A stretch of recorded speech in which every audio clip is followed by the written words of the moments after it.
আমি মিম আসছি টঙ্গী থেকে। আমি আসলে দুই দাঁতের মাঝখানে ফাঁকা নিয়ে বিভিন্ন সময় অনেক হাসতে পারতাম না, মন খুলে কারোর সঙ্গে কথা বলতে পারতাম না। পরে বিভিন্ন ভিডিও দেখলাম ফেসবুকে, অনেক ইয়া অনেক জায়গায় ডেন্টাল হসপিটাল, অনেক ডক্টরের সঙ্গে কথা বলার পরে আমার ডক্টর সাইফুল ডেন্টাল প্ল্যানেটে ডক্টর সাইফুল স্যারের সঙ্গে কথা হয় এবং আমি এখানে আসি। আসার পরে আমি আমার দাঁতের ফাঁকা আর কি ট্রিটমেন্ট করাই। ইনশাল্লাহ আমি আমার ফিলিংসটা এখন ভালো লাগতেছে। আমার দাঁতের মাঝখানের ফাঁকাটা বন্ধ হওয়ার পরে আমার এখন ভালো লাগছে। হ্যালো, আসসালামু আলাইকুম এভরিওয়ান। আমি doctor Mohammad Saifur Rahman, doctor সাইফুরস dental প্ল্যানেটের page থেকে আরও একজন সম্মানিত পেশেন্টের রিভিউ নিয়ে চলে আসলাম।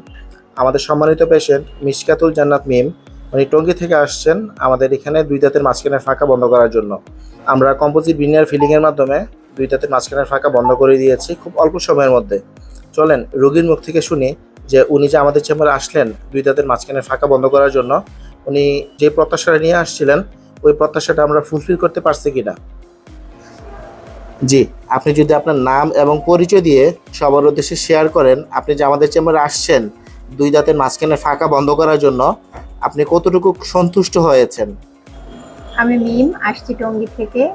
আমি আসলে দুই দাঁতের মাঝখানে ফাঁকা নিয়ে বিভিন্ন সময় অনেক হাসতে পারতাম না, মন খুলে কারোর সঙ্গে কথা বলতে পারতাম না।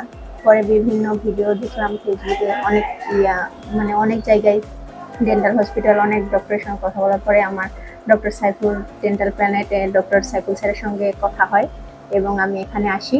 আসার পরে আমি আমার দাঁতের ফাঁকা আর কি ট্রিটমেন্ট করাই। ইনশাল্লাহ আমি আমার ফিলিংসটা এখন ভালো লাগতেছে। আমার দাঁতের মাঝখানের ফাঁকাটা বন্ধ হওয়ার পরে আমার এখন ভালো লাগছে।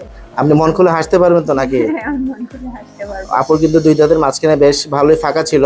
হ্যাঁ। আমরা কম্পোজিট ভিনিয়ার ফিলিং এর মাধ্যমে দুই দাঁতের মাঝখানে ফাঁকাটা বন্ধ করে দিয়েছি এবং সবসময় চেষ্টা করি দুই দাঁতের মাঝখানে ফাঁকা যখন বন্ধ করব তখন কোনোভাবেই যেন দুই দাঁতের মাঝখানে জোড়া না লেগে যায়, একটু যেন ফাঁকা থাকে, ন্যাচারাল ভাবটা মনে হয়।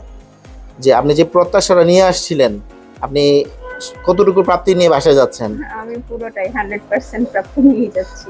জি জি আমার অনেক ভালো লাগছে। জি, থ্যাংক ইউ, ভালো থাকবেন। আসসালামু আলাইকুম।